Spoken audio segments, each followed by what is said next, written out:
after the dinosaurs went extinct, 65 million years ago, the biggest animals on Earth were confined to the world's oceans or witnessed the 50-foot-long, 50-ton prehistoric sperm whale Leviathan, also known as Livyatan, and the 50-foot-long, 50-ton Megalodon, by far the biggest shark that ever lived. During the mid-Miocene epoch, the territory of these two behemoths briefly overlapped, meaning they inevitably strayed into each other's waters, either accidentally or on purpose. Who wins in a head-to-head battle between Leviathan and Megalodon? See more Dinosaur Death Duels.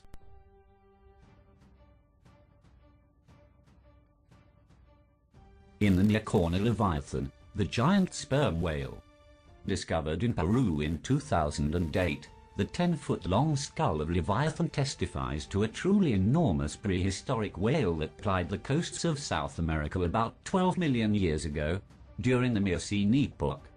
Originally named Leviathan Melville, after the biblical behemoth of myth and the author of mid-Miocene, this whale's genus name was changed to the Hebrew Livyatan after it turned out that Leviathan had already been assigned to an obscure prehistoric elephant. Advantages. Aside from its almost impenetrable bulk, Leviathan had two major things going for it. First, this prehistoric whale's teeth were even longer and thicker than those of Megalodon, some of them measuring well over a foot long. In fact, they're the longest identified teeth in the animal kingdom, mammal, bird, fish or reptile. Second, as a warm-blooded mammal, Leviathan presumably possessed a bigger brain than any plus-sized sharks or fish in its habitat, and thus would have been quicker to react in close quarter, fin-to-fin combat.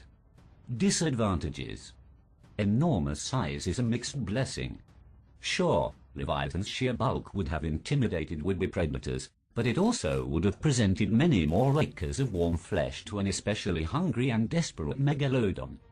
Not the sleekest of whales, Leviathan couldn't have fishtailed it away from attackers with any great speed, nor would it have been inclined to do so, since it was presumably the apex predator of its particular patch of ocean, incursions by the unfamiliar Megalodon aside. In the far corner, Megalodon, the monster shark.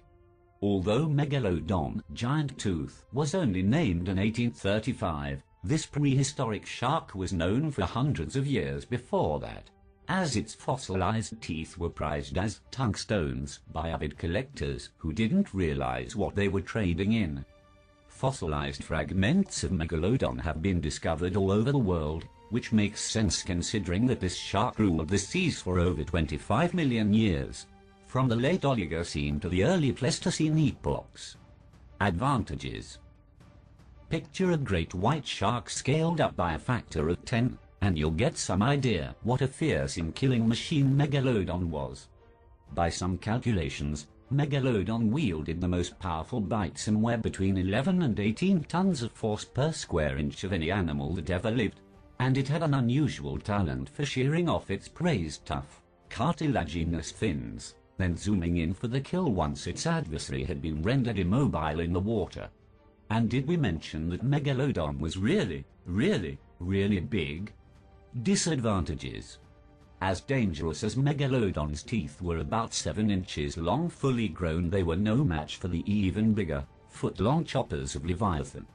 Also, as a cold-blooded shark rather than a warm-blooded mammal, Megalodon possessed a comparably smaller, more primitive brain, and was presumably less capable of thinking its way out of a tough spot, instead acting entirely on instinct. And what if, despite its best efforts at the outset of battle, it didn't succeed in quickly shearing off its adversary's fins?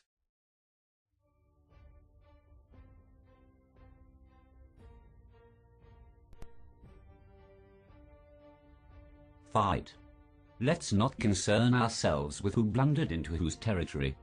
Let's just say that a hungry Megalodon and an equally famished Leviathan have suddenly found themselves snout to snout in the deep waters off the coast of Peru. The two undersea behemoths accelerate toward each other and collide with the force of two overloaded freight trains. The somewhat sleeker, faster, and more muscular Megalodon pokes, wriggles and dives around Leviathan, nipping yard-long chunks out of its dorsal and tail fins, but not managing to land that one killer blow. The slightly less maneuverable Leviathan appears to be doomed, until its superior mammalian brain instinctively calculates the proper trajectories and it wheels around suddenly and charges, mouth agape. And the winner is Leviathan. Unable to hobble its cetacean adversary sufficiently to take a fatal chunk out of its soft underbelly, Megalodon is pretty much out of ideas, but its primitive shark brain won't allow it to retreat to a safe distance, or abandon the bleeding Leviathan for a more tractable meal. Leviathan, though badly wounded, chomps down on its adversary's back with the full force of its enormous jaws, crushing the giant shark's cartilaginous spine and rendering the broken Megalodon as inoffensive as a boneless jellyfish. Even as it continues to spew blood from its own wounds, Leviathan chows down on its opponent, sufficiently sated so as not to have to hunt again for 3 or 4 days.